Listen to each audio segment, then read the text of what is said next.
shrouded in the merciless veil of a midnight blizzard.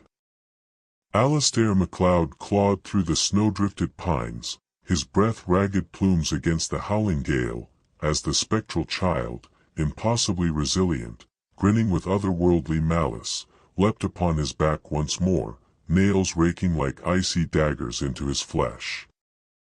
In that frozen eternity, where the world dissolved into white oblivion, he flung the apparition away, only to watch it vanish into the storm, leaving no trace but his own crimson-stained tracks and a gnawing void of disbelief.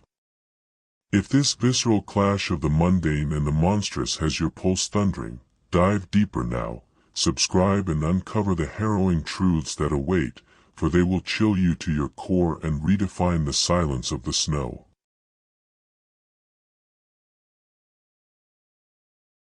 The blizzard howled like a forsaken beast through the skeletal oaks of Glenmoray Forest, blanketing the world in an unyielding shroud of white that muffled all but the crunch of Alastair MacLeod's boots.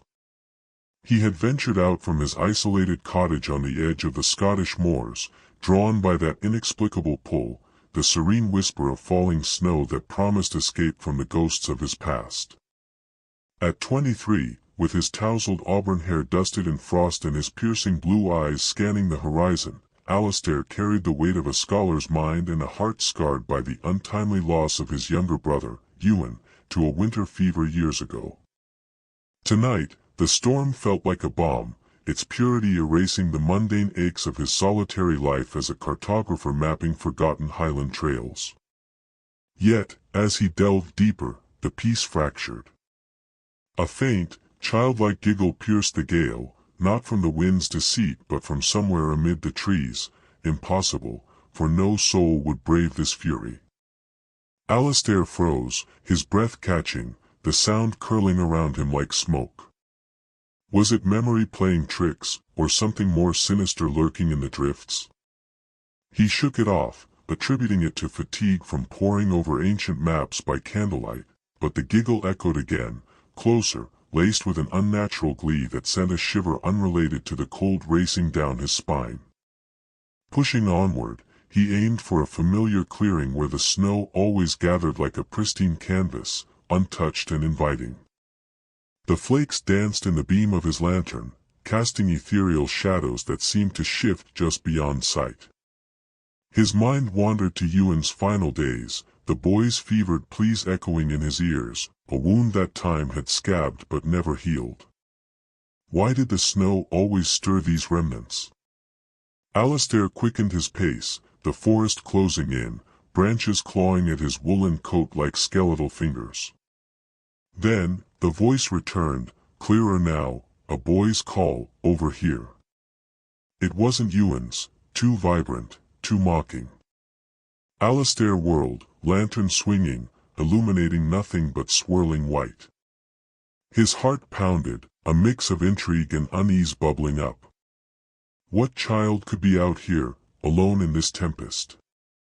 Compassion warred with caution. He couldn't ignore it, not when it tugged at his deepest regret. Stepping off the path, he followed the sound, the snow deepening around his legs like quicksand. The trees thickened, their trunks etched with frost like ancient runes. Alastair's breath came in labored bursts, the cold seeping through his layers, but the voice urged him on, now a playful taunt that echoed from multiple directions. Doubt crept in. Was this delirium from the storm, or had the moor's old legends of wandering spirits come alive? He paused at a towering pine, its lowest branch high above, unreachable without aid. And there, perched improbably upon it, sat a small figure, bundled in tattered rags, grinning down with eyes that gleamed unnaturally in the lantern's glow. Alastair's stomach lurched. How had the boy ascended? No footprints marred the snow below, as if he'd materialized from the ether. The child's smile widened, unnatural in its breadth, revealing teeth too sharp for innocence. "Come play," the boy whispered, his voice carrying over the wind like a siren's call. Alastair's mind reeled, logic screamed to flee, but the resemblance to Ewan's playful grin rooted him in place. What apparition was this, and why did it feel so intimately tied to his sorrow? As the boy waved, Alastair approached, questions tumbling forth. "How did you get up there, lad? Are you hurt?" The response was a secretive chuckle, the boy's eyes flickering with mischief that bordered on malice. The air grew heavier, the storm's roar fading to a hush, as if the forest held its breath. Alastair glanced around, no signs of parents, no trails leading here. Isolation pressed in, the beauty of the snow twisting into something foreboding. In that suspended moment, the boy stood abruptly on the branch, balancing with eerie grace. "Watch me soar," he declared, and before Alastair could protest, leaned back into the void. Time slowed as the small body plummeted, twisting through the air, landing with a sickening crunch in the snowdrift below. Alastair's scream tore through the night, raw and primal, his lantern dropping as he rushed forward. The boy lay still, limbs akimbo, but then, impossibly, stirred, rising without a groan, shaking off the impact like dust. Horror gripped Alastair as the child bolted deeper into the woods, laughter trailing like echoes of madness. What force animated this being? His brother's face flashed in his mind, a cruel mimicry. Compelled by a force he couldn't name, Alastair gave chase, the storm swallowing his cries. The pursuit blurred into frenzy, footprints leading him astray, until a nearby oak loomed, and from its shadow, the boy lunged again, latching onto his back with feral strength. Claws dug in, pain exploding as Alastair thrashed. "Get off!" he bellowed, flinging the assailant free. The boy scampered away, vanishing into the white. Blood seeped from wounds, warm against the cold, as Alastair staggered, vision blurring. What nightmare had he unleashed? The forest spun, and darkness claimed him, the snow a cold cradle. He awoke to sirens, paramedics hovering, their voices distant. Severe lacerations, exposure. Hospital lights blinded him later, police questioning his tale. No evidence found, only his tracks, solitary, accusing. Doubt seated deep, hallucination or haunting. The enigma lingered, a chill in his bones. What shadows hide in the snow's embrace? If this vulnerability resonates, share your thoughts in the comments. What would you chase in the storm? Alastair MacLeod's life in the quaint village of Inverglen was one of quiet rhythms, mapped out like the charts he drafted in his cluttered study overlooking the misty moors. Born to a lineage of Highland scholars, he had inherited not just his father's leather-bound tomes but a profound solitude that suited his temperament, introspective, with a mind that wandered ancient paths even as his body navigated the present. At his core burned a desire for understanding, a quest to chart the unchartable, born from the void left by Ewan's death when Alastair was just 15. That winter fever had stolen more than a brother, it had instilled a fear of the inexplicable, a flaw that masked itself as rational skepticism, pushing him to seek solace in nature's predictable beauties, like the rare gift of a sudden snowfall. His relationships were sparse, threads woven loosely, a distant aunt in Edinburgh who sent occasional letters, a fellow cartographer named Florine Duval, a French émigré with whom he shared professional correspondence laced with subtle warmth, and the villagers who viewed him as the eccentric MacLeod lad, kind but aloof. Secrets simmered beneath, nights plagued by dreams of Ewan calling from the snow, urging him to "come find me," dreams he dismissed as grief's echoes but which fueled his nocturnal walks. Tonight's storm had beckoned like a siren's song, the flakes' gentle descent a temporary salve for his unrest. As he recuperated in the hospital, bandages wrapping his neck like a noose, Alastair replayed the encounter. The boy's face, pale, with eyes like polished obsidian, haunted him, a mirror to Ewan's but twisted. Florine's letter arrived that morning, inquiring after his well-being with her characteristic elegance. Mon cher Alastair, the more's whisper of your silence. What adventures detain you? He penned a vague reply, omitting the terror, his hand trembling. Empathy for the lost child warred with intrigue. Was this a manifestation of his guilt, or something ancient stirring in Glenmoray's folklore? Venturing back to the forest days later, the snow fresh and unmarred, Alastair searched for signs, a broken branch, a scrap of cloth. Nothing. The villagers spoke of old tales, the wee wanderer, a spirit of children lost to the blizzards, luring the grieving to join them. He scoffed, yet doubt not. His flaw deepened, rationality cracking under the weight of the unseen. Intrigue built as he delved into local archives, unearthing accounts from the 18th century, a French settler, Etienne Beaumont, who lost a son in a storm, vanishing without trace. Parallels chilled him. Fleurine, upon hearing fragments in his next letter, urged caution. Some maps lead to abysses, my friend. Bonds deepened through ink, her words a lifeline amid isolation. Fears crystallized one evening as snow fell anew. Alone in his cottage, Alastair heard the giggle outside his window, faint, insistent.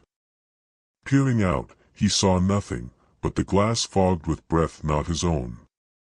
Heart racing, he barred the door, secrets pressing. Ewan's last words had been, "I'll wait in the white." What if the phantom was a bridge to closure, or a trap? Empathy swelled for the spectral boy, mirroring his own lost innocence. Alastair resolved to confront it, arming himself with lantern and resolve. The forest called, its secrets a siren to his wounded soul. The inciting spark ignited on a moonless night when Alastair, driven by restless curiosity, returned to the pine where the boy had perched. The storm had passed, leaving a crystalline hush, but an inner tempest raged, dreams of Ewan blending with the phantom's grin, compelling him to seek answers. Lantern in hand, he traced his old path, the snow crunching like brittle bones underfoot. Shock jolted him as the giggle returned, not from above but behind, turning his blood to ice. Whirling, he faced the boy, standing amid the drifts, unchanged, his rags fluttering in a windless air. "You came back," the child said, voice a melody of innocence and menace. Alastair's determination surged. He demanded, "Who are you?" "Why me?" The boy's eyes gleamed. "I'm the one you left behind." In that revelation, a twist, the child's form flickered, revealing glimpses of Ewan's features, the same freckles, the same curl of hair. Horror and hope collided. Alastair reached out, but the boy darted, leading him deeper. A romantic undercurrent stirred. Fleurine's latest letter burned in his pocket, her words of affection hinting at more, perhaps the moors hide treasures for the brave. Was this pursuit a metaphor for his heart's thaw? The chase escalated, the boy vanishing and reappearing, whispering fragments of Ewan's final days. Shock deepened as Alastair realized the phantom knew secrets only he held, Ewan's hidden diary entry about a forbidden game in the woods. Determination hardened. This was no hallucination, but a supernatural summons. Ending in a clearing, the boy halted, turning with a plea, "Help me cross." Stakes rose, ignore, and his grief festers, engage, and risk the unknown. With a trembling nod, Alastair stepped forward, igniting the central challenge. Obstacles mounted as Alastair pressed deeper into the phantom's enigma, the forest reshaping itself night after night into a shifting labyrinth of snow and illusion. Familiar paths bent without warning. Trees he swore had stood centuries apart leaned together like conspirators. Moonlight fractured across drifts that rose and vanished as if breathing. Each return to the woods felt less like investigation and more like initiation, as though the forest itself were deciding whether he was worthy of its truth. The boy appeared as he always did, quiet, watchful, pale as frost, no longer merely a presence but a companion of sorts. He had begun calling himself Hamish, a name drawn from old Scottish lore, heavy with echoes of winters long forgotten.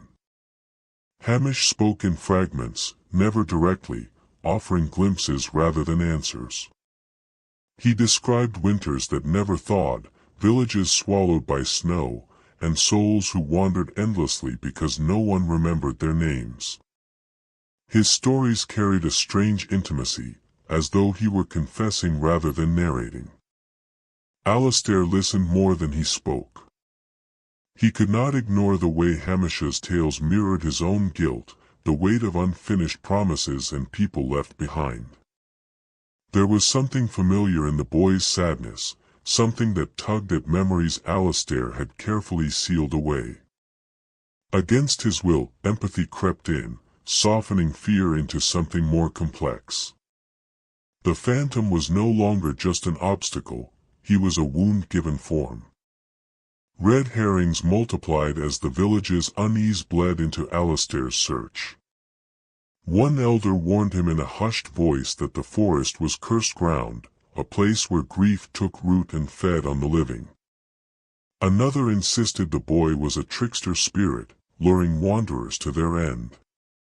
A false trail led Alastair to an abandoned croft, its roof collapsed, its door hanging open like a broken jaw. Inside, the wind whispered his name, and then Flurine's, so convincingly that his heart stuttered. The voice sounded like her, warm and urgent, but it unraveled into hollow echoes the moment he reached for it. The emotional toll followed him beyond the forest. In the quiet of his room, Alastair wrote letters to Flurine, filling pages with confessions he had never spoken aloud. He admitted his fear of the cold, not just the weather but the emotional distance he had learned to live with. "The cold hides more than I knew," he wrote once, his handwriting uneven. "Perhaps love does too." Sending the letters felt like stepping onto thin ice, necessary, terrifying. Her replies arrived like fire. Flurine wrote with passion and certainty, refusing to let him retreat into silence. She spoke of standing beside him, of seeing the forest for herself, of believing that whatever haunted him could be faced together. She planned a visit. The promise of her presence raised hope even as frustration tightened its grip, for Alastair knew the forest did not yield easily to shared courage. The tension sharpened with each encounter. Hamish's games, once harmless diversions, grew perilous. He darted ahead through deepening drifts, laughter echoing thin and brittle, while branches snapped underfoot like hidden traps. Snow gave way without warning, forcing Alastair to move carefully, to read the land rather than fight it.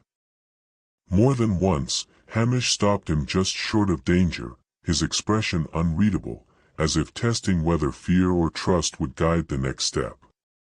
A breakthrough came not in the forest, but in the archives.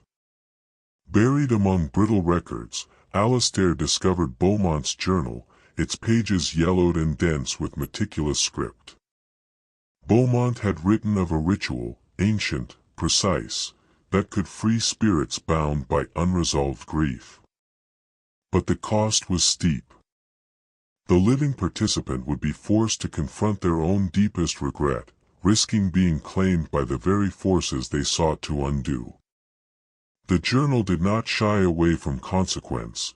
It warned that only those willing to lose something essential could hope to succeed. Frustration crested when Hamish vanished mid-conversation, his form dissolving into snow as a sudden squall erupted. Wind howled, blotting out landmarks, swallowing sound. Alastair staggered, disoriented, stranded in a white void where direction meant nothing. Panic rose sharp and fast. For the first time, he wondered if the forest had finally decided against him. Flurine's words steadied him, recalled from memory rather than paper. "Face the storm, mon amour." He repeated it aloud, anchoring himself to the thought of her voice, her faith. The forest answered with chaos. Frost bit at his skin. Snow stung his eyes. Something brushed past him, Hamish's presence, fleeting and cold, guiding him away from unseen hazards. Then the ground gave way. Alastair slipped, sliding toward an icy ravine hidden beneath a deceptive crust. Time fractured. Instinct took over.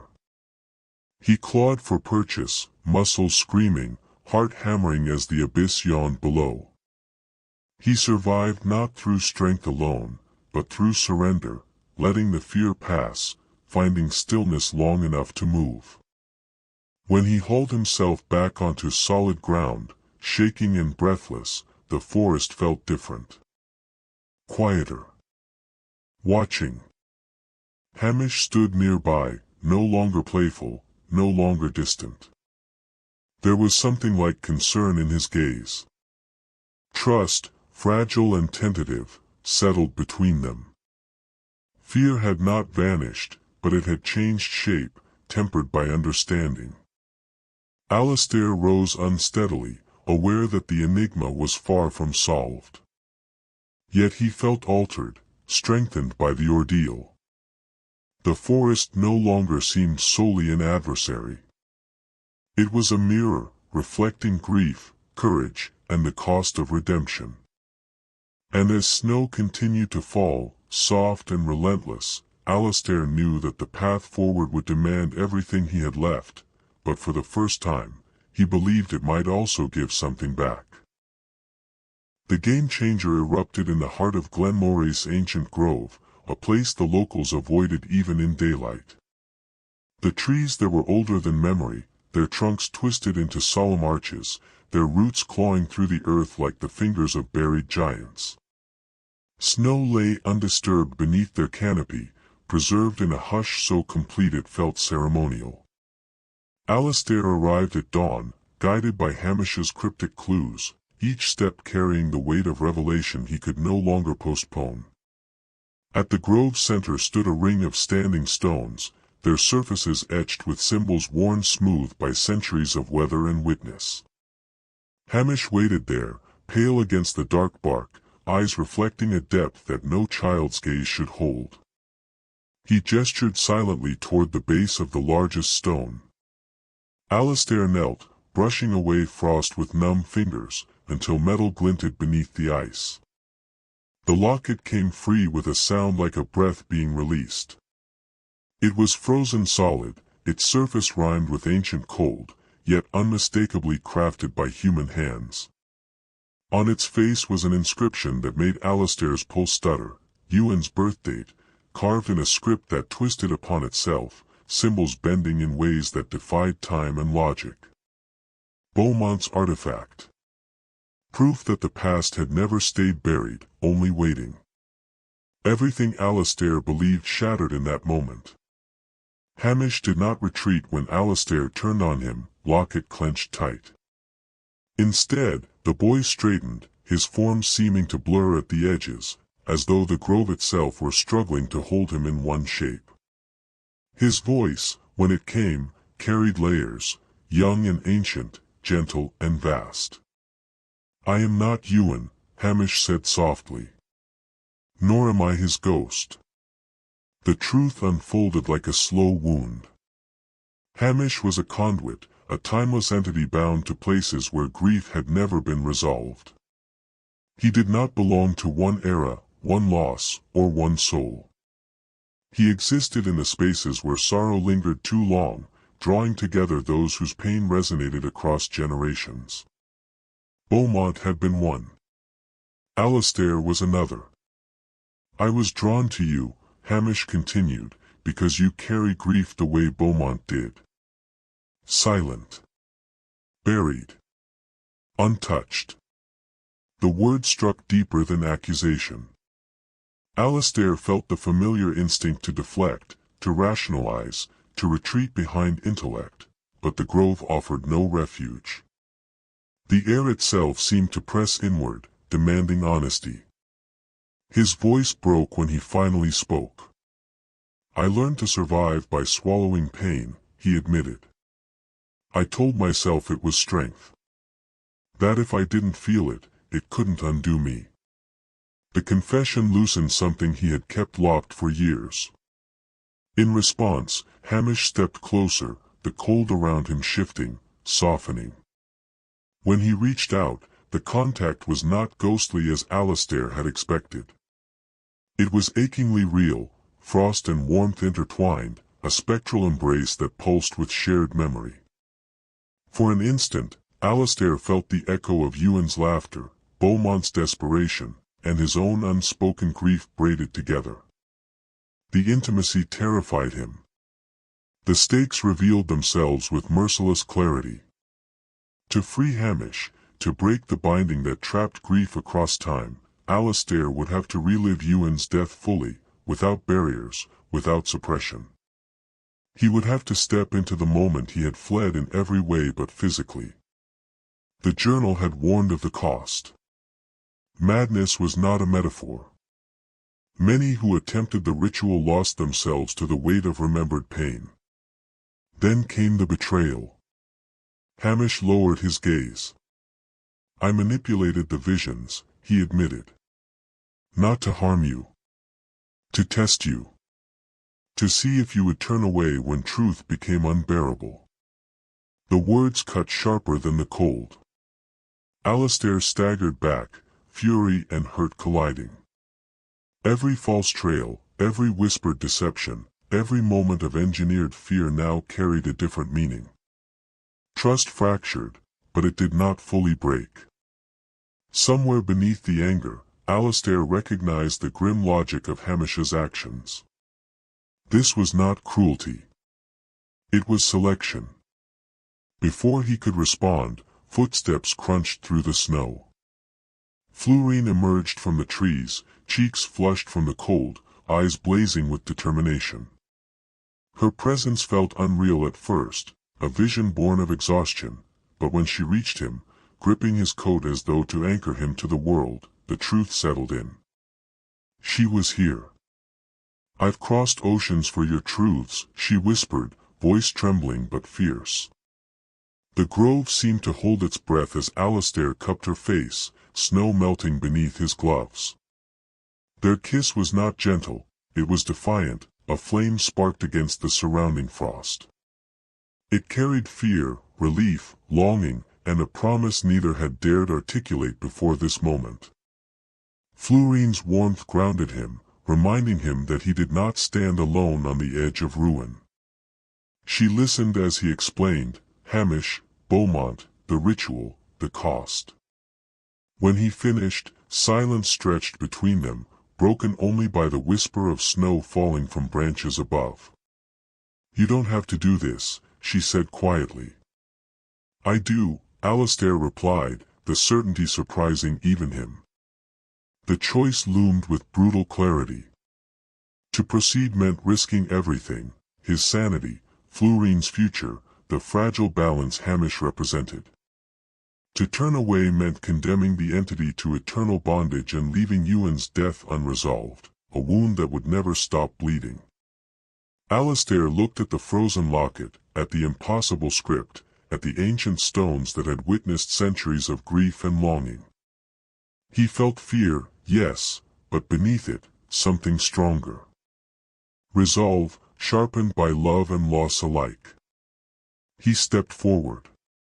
Snow began to fall heavier, swirling as though the grove itself were responding. Hamish watched him with something like reverence. Florine tightened her grip on his hand, refusing to let go. Some truths demanded sacrifice. Some betrayals were endured not for forgiveness, but for closure. And as Alastair prepared to face the storm that had defined his life, he understood that healing was never gentle, but it was possible. The grove darkened. The ritual awaited. Insurmountable odds crushed Alastair the moment the ritual faltered. The grove recoiled as if wounded, stones groaning beneath the earth while the forest surged awake with vengeful intent. Wind tore through the ancient boughs in violent spirals, snow lifting in blinding sheets that erased distance and direction. One heartbeat Florine's hand was locked in his, the next, the gale ripped her away, her cry swallowed by the roar as she vanished into the white fury. Florine. His shout vanished almost instantly, devoured by the storm. The symbols Beaumont had described flared and fractured, their light splintering across the ground like broken glass. Whatever balance the ritual demanded had been breached. The forest did not merely resist, it retaliated. Roots buckled upward. Branches snapped like bones. The air pressed in on him, heavy with a cold that felt deliberate, sentient. Alastair staggered, shielding his face as the world dissolved into motion and noise. The grove stretched and warped, trees elongating into looming silhouettes that shifted whenever he blinked. Then the illusions began. He stood suddenly in another winter, one etched into his memory with merciless clarity. The snow was thinner here, the sky a dull iron gray. Ewan lay before him, breath ragged, eyes wide with terror and pain. Alastair tried to reach him, but his legs felt leaden, the ground resisting every step. Ewan's voice cracked through the wind, calling his name, not accusing, not forgiving, just desperate. "I'm here," Alastair pleaded, though he knew this moment had already happened, that history could not be rewritten. The vision twisted. Ewan's face faded into frost, then reformed, over and over, each time more distorted. The forest amplified the memory, stretching it into an endless loop of loss. Despair flooded Alastair's chest, heavy and suffocating, as though the snow itself were pouring into his lungs. The promise he had made long ago, to be stronger, to never feel this helpless again, crumbled beneath the weight of it. Hopelessness peaked when Hamish emerged from the storm. The boy no longer looked fragile or lost. His form sharpened, edges elongating unnaturally, eyes glowing with an ancient, hostile clarity. Frost gathered around his hands, shaping into claws that scraped against bark and stone. He circled Alastair slowly, the wind bending around him as though in deference. "You broke the balance," Hamish whispered, his voice layered and cruel. "And now you must see what you tried so hard to bury." He lunged. Pain flared as claws raked across Alastair's shoulder, tearing fabric, skin burning with cold and fire all at once. Alastair cried out, stumbling back, the wound seeping warmth that vanished almost instantly into the snow. Hamish did not pursue immediately. He watched, head tilted, studying the damage with detached curiosity. "You were always alone," Hamish said softly, the words cutting deeper than any wound. "You only pretended otherwise." The storm intensified, burying paths, sealing exits. The grove became a prison of white and shadow, its ancient guardians closing ranks. Alastair fought to stay upright, each step sinking deeper into drifts that seemed to thicken with intent. His body screamed in protest, injuries reopening with every movement, but it was the emotional weight that threatened to break him completely. Florine's voice drifted faintly through the chaos. "Alastair." The sound was distant, distorted, but unmistakably hers. It ignited hope and agony in equal measure. He turned toward it instinctively, only to be thrown off balance by a sudden gust. He hit the ground hard, the impact knocking the breath from his lungs. Snow poured over him, cold and relentless, filling his collar, his sleeves, pressing him down. He tried to rise. Failed. Around him, the illusions returned with renewed cruelty. Florine appeared just beyond reach, reaching for him through the storm, her face contorted with fear. When he called out, she dissolved into snowflakes. Ewan reappeared, this time standing, eyes hollow, accusing not with words but with silence. Every regret Alastair had ever suppressed clawed its way to the surface, demanding acknowledgement. Was love just another illusion he had clung to? Had he dragged Florine into a nightmare born of his unresolved grief? Was Hamish right? Had he always been alone, mistaking endurance for strength, silence for survival? The question spiraled, tightening like a noose. Alastair's thoughts fractured, sanity slipping as the forest pressed closer. He curled inward, instinctively protecting what little warmth remained, arms wrapped around himself as if to hold his heart together. Snow piled against his back, numbing his fingers, his face, his resolve. Surrender whispered seductively. It would be so easy to stop fighting. To let the cold take him. To sink beneath the weight of grief and exhaustion and finally rest. The forest seemed to pause, waiting, as though offering him that choice with grim patience. Then, through the ringing in his ears, he remembered Florine's voice, not crying, not calling his name in fear, but steady, resolute. He remembered the way she had looked at him when he spoke his truths, the way she had crossed oceans not for answers, but for him. He remembered Ewan not as he died, but as he lived, laughing, reckless, warm. The memories hurt. But they were real. Alastair drew a shuddering breath, forcing air into burning lungs. The storm did not relent, Hamish did not soften, and the forest did not yield, but something inside him shifted. Rock bottom was not an end. It was a place of reckoning. He pressed his hands into the snow, pain flaring, and pushed. The abyss had not claimed him yet. And somewhere beyond the storm, Florine was still fighting to be heard. Inner strength surged through Alastair not as a sudden triumph, but as a slow, stubborn refusal to disappear. Curled in the snow, breath shallow, he clung to the echo of Florine's voice, not the cry torn away by the storm, but the quieter word she had given him long before, when fear was still theoretical and hope had not yet been tested. Grief isn't a chain, she had said once. It's a bridge. You either cross it, or you spend your life staring at the gap. The realization struck with startling clarity. Grief had never been the thing binding him. It was the refusal to feel it, to walk across it, that had kept him stranded. All this time, he had mistaken numbness for survival, silence for strength. The forest had sensed that fracture, exploited it, magnified it. Hamish had not created his despair, he had only reflected it. Alastair opened his eyes. The storm still raged. Snow still scoured his skin.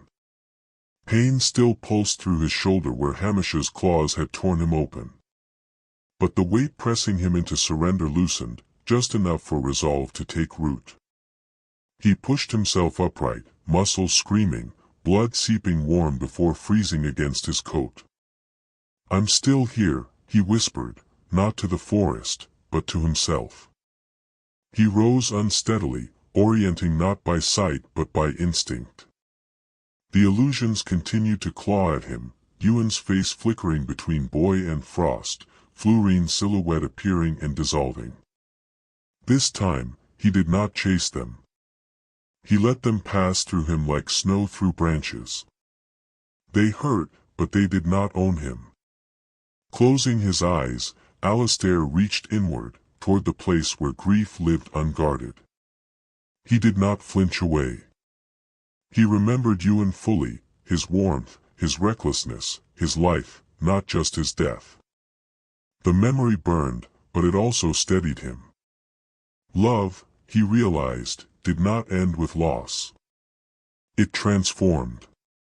The forest responded. The wind shifted, subtle but undeniable, as though something ancient had paused to listen. Alastair stepped forward, then another, each movement driven not by escape, but by intent. He called Florine's name, not shouted, not panicked, but grounded, carrying it on his breath like a promise. Florine. Somewhere in the white chaos, she felt it. Florine had been fighting the storm in her own way, disoriented, terrified yet unyielding. Branches lashed at her coat, snow pulling at her legs, the forest bending space so that every direction felt wrong. But then she heard him, not with her ears alone, but in her chest, where certainty lived. She turned toward it. They moved toward each other through sheer will, guided by something older than fear. The storm resisted, hurling ice and shadow between them, but neither slowed. When they finally broke through the veil of snow, it was sudden and almost violent, two figures colliding in a world that had tried to keep them apart. Their hands clasped. The contact was electric. Real. Undeniable. Florine laughed, breathless and shaking, tears freezing on her lashes as she pulled him close. "I knew you'd find me," she said, voice fierce with relief. Alastair pressed his forehead to hers, grounding himself in her warmth, her presence. "I stopped running," he replied simply. Around them, the storm faltered. Hamish watched from the edge of the grove, his form flickering again, the sharpness of his malice blurring. The bond before him unsettled the balance he had relied upon. He had fed on isolation, on fractures within the soul. What stood before him now was unity forged in pain, not denial. "This changes nothing," Hamish said, though uncertainty threaded his voice. "Love fractures. It always does." "No," Florine said, turning to face him, her grip on Alastair unyielding. "It endures." Alastair stepped forward with her, together. He felt the forest's attention shift fully onto them now, the ancient grove humming with restrained power. "You bound grief across eras because no one would face it," he said to Hamish. "I will. Not alone, but honestly." Hamish recoiled slightly, the frost around him cracking like thin ice. The malicious certainty that had once defined him wavered, revealing something raw beneath, an echo of the countless sorrows he had carried without resolution. "You would relive it," Hamish said quietly.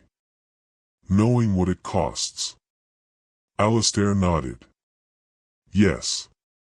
Florine squeezed his hand. "We will." The grove responded as if exhaling. The wind eased, just enough to let snow settle instead of strike. The standing stones glimmered faintly, ancient symbols reassembling themselves, awaiting completion. This was the threshold, the moment the ritual had been driving toward all along, not powered by suppression or sacrifice alone, but by connection. Hope ignited, not fragile, not naive, but forged in defiance. Hamish's form flickered again, less hostile now, more uncertain than ever before. For the first time, he looked less like a predator and more like a prisoner at the edge of release. "Then it begins," he said. Alastair and Florine stood together at the heart of the grove, snow swirling gently around them now, hands locked, hearts aligned. Whatever waited on the other side, pain, memory, transformation, they would face it united. The storm had not ended. But it no longer ruled them. And in that fragile, powerful stillness, the finale drew near. The confrontation detonated at the very heart of the grove. The standing stones flared to life, ancient runes igniting one by one as Alastair and Florine stepped into the circle. The air thickened, vibrating with power drawn from the land itself. Snow lifted from the ground, spinning upward in a furious halo as the storm screamed in protest. This was the forest's final resistance, the last test before release. Alastair began the chant first, his voice raw but steady, carrying the cadence of Beaumont's forbidden rite. Florine joined him, her words weaving seamlessly with his, correcting the rhythm when his breath faltered, anchoring him when memory threatened to overwhelm. The right did not demand dominance over the forest, it demanded truth. Every syllable peeled back layers of illusion Hamish had worn for centuries. Hamish roared, his form convulsing violently. The wolf-like silhouette cracked like ice under pressure, fissures spreading across his body. From within those fractures, pale light spilled out, dozens, then hundreds, each a trapped soul bound by unresolved grief and stolen years. Their whispers flooded the grove, sorrowful but no longer hostile, as if recognizing the chance for release. "You would unmake me," Hamish snarled, staggering backward as the chant intensified. "Without me, they fade." "No," Florine answered, her voice unwavering. "Without you, they rest." The ground trembled as Hamish's shape split further, his monstrous features collapsing inward. For a brief, impossible moment, the malice gave way to something unmistakably human, anguish etched deep into what remained of his face. The right reached its crescendo, the stones blazing white-hot, the forest holding its breath. Then Alastair saw him. Ewan stood at the edge of the circle, not as the broken image the forest had used to torment him, but whole. Calm. Real. His expression held neither accusation nor pain, only warmth tinged with farewell. The world seemed to slow, sound dropping away as the storm dulled into silence. "You carried me long enough," Ewan said gently. Alastair's throat tightened. Tears burned, but he did not look away. "I tried to save you." "I know," Ewan replied, smiling softly. "And you did, just not the way you thought." He stepped forward, placing a hand over Alastair's heart. The contact was light, fleeting, but it shattered the last remnants of guilt that had weighed him down. "Live," Ewan said. "That's how you honor me." The apparition faded, dissolving into light that surged upward and joined the escaping souls. One by one, they rose into the night sky, no longer bound, their glow dimming peacefully as they vanished. Hamish screamed, not in rage, but in release. His form collapsed inward, splintering into shards of frost and shadow that disintegrated before touching the ground. The ancient entity unraveled completely, its purpose fulfilled at last. As he dissolved, the storm finally broke, not with violence, but with relief. The wind slowed. The snow settled. The oppressive weight that had haunted the forest for generations lifted like a long-held breath finally exhaled. Silence fell. Alastair dropped to one knee, exhausted, Florine steadying him as the last rune dimmed. The grove stood transformed, scarred but peaceful, the standing stones now dormant, their duty complete. Above them, the clouds parted, revealing a pale, quiet sky. They had won, not through destruction, but through truth. As dawn's first light touched the forest floor, Alastair felt something he hadn't known in years: closure. Not forgetting. Not erasing. But acceptance. The storm was gone. And with it, the past no longer ruled the present. Growth blossomed quietly, the way thaw begins beneath snow long before the eye can see it. Spring did not arrive in Glenmoray all at once. It crept in gently, hesitant after years of remembering storms. Alastair noticed it first in the mornings, when the forest no longer groaned beneath frost, when light filtered through branches without resistance. The scars on his body faded with time, pale lines replacing old wounds, but it was the softening inside him that marked true change. Grief still existed, but it no longer commanded him. It walked beside him now, lighter, bearable. Florine stayed. Not out of obligation or curiosity, but choice. She moved into the cottage overlooking the ravine, filling its silence with warmth. Books lined the shelves where cold once lingered. Laughter returned to the hearth. Their love did not blaze recklessly, it glowed, steady and sustaining, forged in shared truth rather than illusion. They spoke openly, even when words trembled. Especially then. Some nights, Alastair still dreamed of snow and shadows. When he woke, Florine was there, grounding him with a hand over his heart, reminding him that he was no longer alone in the dark. Love, he learned, was not the absence of pain but the courage to remain present despite it. The village changed too. The legends that once whispered through taverns and firesides softened into folklore, then faded altogether. Children no longer dared each other to venture into the forest at dusk. Shepherds returned to the higher slopes. The grove became simply a place again, ancient, quiet, no longer feared. The elders spoke less of curses and more of weather and harvests. Life reclaimed its ordinary rhythms.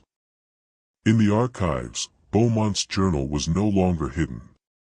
Alastair worked with scholars to contextualize it, not as forbidden lore but as a cautionary record of grief unexamined and power misunderstood. New entries joined the shelves, accounts of the storm's end, testimonies of the forest's transformation, reflections on loss and release. The past was preserved without being worshipped. That, too, felt like healing. Alastair returned to his letters, though they no longer carried confessions born of isolation. Now, he wrote reflections, on memory, on forgiveness, on the strange mercy of endings. Sometimes Florine read them aloud, her voice lending warmth to words once heavy with sorrow. Other times, they walked instead, letting silence speak where language fell short. Snow still came to Glenmoray, but it fell gently now. They walked together through quiet drifts, boots crunching softly, breath rising in pale clouds. No phantoms waited in the trees. No voices called from beyond. Just the sound of their steps, side by side. In those moments, Alastair understood that joy did not announce itself loudly. It arrived in shared glances, in hands brushing, in the simple miracle of peace sustained. He thought of Ewan often, but without the ache that once hollowed him out. Memory had become a bridge, just as Florine said, a way to honor what was without surrendering what could be. In letting go, he had not lost his brother. He had finally found room to live. On the first anniversary of the storm's end, they returned to the grove. Sunlight filtered through bare branches, illuminating stones now weathered and still. Florine placed a small offering at the center, not in reverence, but gratitude. Alastair closed his eyes, breathing deeply, and felt only calm. The forest answered with silence. A good silence.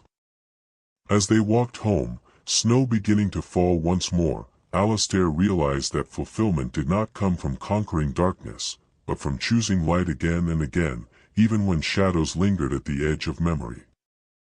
The thaw was complete. And life, unburdened at last, stretched wide before them. How did this resolution resonate with you? Share your thoughts below, and subscribe for more stories that mend the heart and remind us that hope survives even the longest winter.